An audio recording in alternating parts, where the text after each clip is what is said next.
Remember when I did a video earlier this week saying that before the 25th of October, Nintendo may well be concerned about shoring up support for their Nintendo Switch online service plus expansion pack?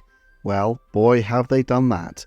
For the base service, exclusive access to Alamo, and for those precious expansion pack members, the mysterious Playtest Program.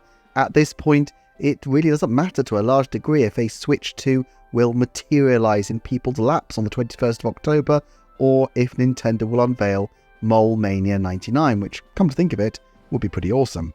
They've commanded eyeballs not just for a few days, but now for over a week to come. Everybody is talking about the Nintendo Switch online service, and not in a, well, I should probably get around to cancelling that sort of way, but in the way of, oh, this is the kind of fun you get on the expansion pack. As a marketing strategy alone, it is kind of genius. I also think this is an example of them finding a new way to meet their core objective to surprise and delight. Even though it's only, sadly, for a limited number of people, it does at least show that they are able to do exciting and off-kilter things. Sadly, I couldn't be online for the microscopic window of time when it was possible to register, but I still love the concept of this just as a stunt. And the thing is, Nintendo's generally reluctant to hype things up without justification, so I do think it's actually likely to be a pretty good revelation. So, look, by virtue of the fact that they are trying to surprise, forecasting anything is more or less pointless. If all the evidence pointed to the fact they were going to zig, they would probably want to zag, because that's just where they are with this kind of thing. I'm also a little reluctant to cover stuff that's overly newsy because other channels are doing a great job chatting up a storm on this. Still, let's do a bit of a breakdown. What we know is that it will require 2.2 gigabytes, it is recommended to be played with TV mode, and it recommends as well connecting on a wired connection. We also know that more will be revealed on the 21st of October itself, which many have pointed out is the same week of the year as the original Switch trailer all those years ago. So, let's break this down. First, will it be a gaming experience or a non-gaming experience? I mean, I guess it could be a hybrid of both, but let's stick a pin in that for now. It says playtest, which does suggest, well, play, but of course that can mean a lot of things.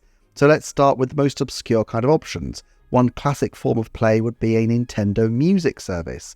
They're tapping into music for Alamo, but with such a huge library of Nintendo music, and with Super Smash Bros. Ultimate now being quite long in the tooth, this would be a terrific game service to incorporate.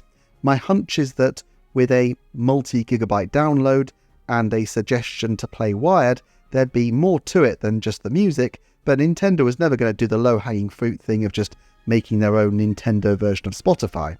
I'd say karaoke, but there's no signs of phones being involved, and of course Joy-Con don't have microphone, but then again Joy-Con do have other things that they can do using IR sensors and the like, so I wonder if some kind of interactive dance party experience could work. Just as Alamo gamifies sleep, I feel like turning a music service into a play experience in its own right could be a very Nintendo answer to this burning demand. Another option in the same vein would be just a movie streaming service. Nintendo has a ton of content it could share, but I think this is very tricky with all sorts of different licensing rights in play.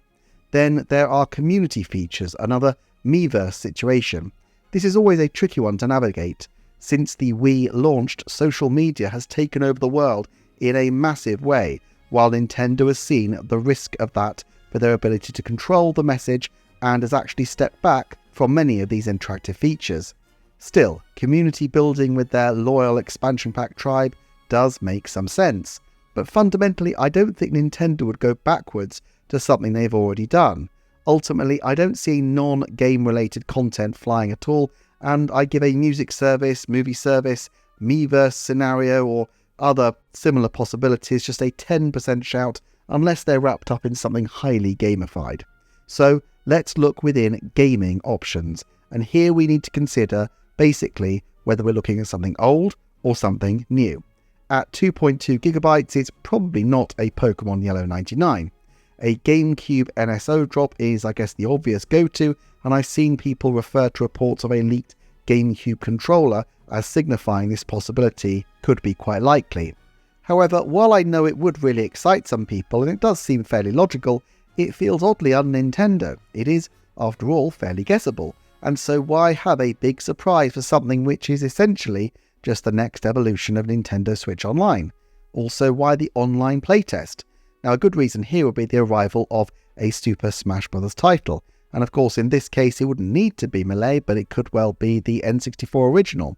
This would justify a massive playtest and would also coincide with Masahiro Sakurai's alleged return to work recently. Many thought he was working on the next Smash, and he may very well be, but what if his first order of business was to make sure that the same love and dedication that was lavished on the original Super Smash Bros. Titles were put into their new iterations on Nintendo Switch Online? Sakurai-san is exactly the sort of person who would pore over playtest data, and a game like Super Smash Bros. Would demand rigorously tested online play. At 2.2 gigabytes, it's unlikely to be just the N64 title, but it could potentially be a combination of the titles as a sort of Super Smash Bros. 25th anniversary collection. I know the anniversary was technically in January, but it's the anniversary year, and in any event, I don't suppose anybody is going to care too much if something of this nature actually were to happen. And then there's the possibility that it could just be a broader GameCube offering. Still, most of the GameCube games that could be downloaded wouldn't especially benefit from a wired connection, or even any connection at all once they've been downloaded. I guess some kind of past console tie-in has to rate as a high likelihood outright, just because of prior background, with past consoles being such a big draw for both the Nintendo Switch online service and the expansion pack. But something about it just feels slightly wrong to me, and I'm going to give it a 30% shout. Then there's the prospect of a new twist around current concepts. Nintendo already went to the well of resuscitating their old games for a community event this year with Nintendo World Championships, and it strikes me as possible that they could gamify the existing NSO apps in a different and interesting way. People have long called for an achievement system in games, and Nintendo has long resisted, not wanting to be like other players in the gaming space. But I've always thought, and Echoes of Wisdom has actually reminded me, of the possibility of having some kind of stamp collection or sticker collecting mode, with the challenges across the realms of Nintendo games being represented by individual stickers. Perhaps this could be working to uncover an individual image, a bit like with Super Smash Bros. Ultimate, or working collectively in such an endeavour. The most hyped version of this would be that once players collectively complete a certain number of challenges, the reward is a significant reveal of some key information.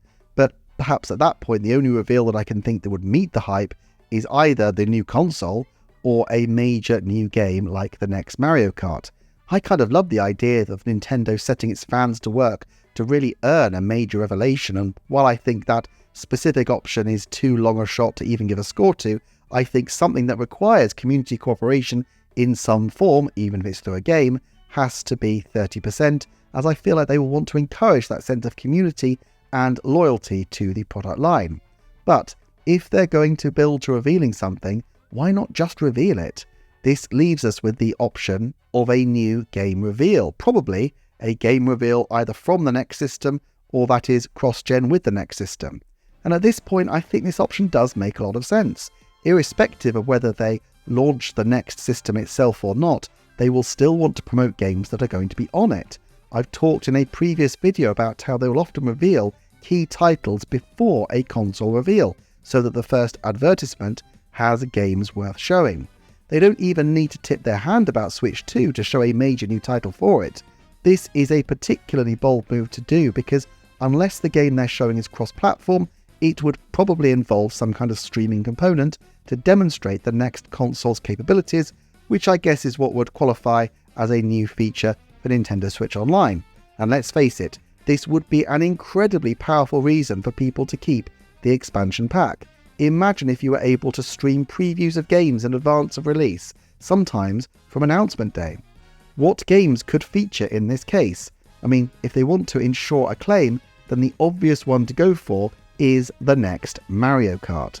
It's not just that it's a huge franchise, but a large number of people who signed up to the expansion pack would have done so because of the Mario Kart 8 Deluxe DLC. And remember, we're coming up to the 3rd anniversary of people making that decision. So in the next month or so, it's going to be particularly Mario Kart fans whose expansion pack deals come up for a renewal.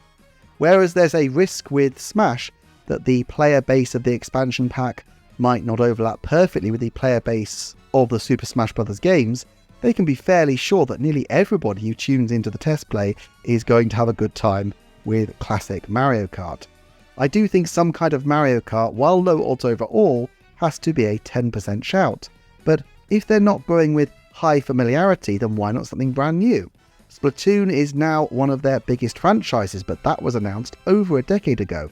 ARMS never quite took the world by storm in the same way, and Ring Fit Adventure is also a big new franchise, which has recently been seen in Alamo, proving that they still see a big future for it. But we know that Nintendo is working on IP, and they told investors this just this year. They're also an IP company who stand to benefit from new IP continually being added, but new IP itself is tricky. What if people don't want to try something new?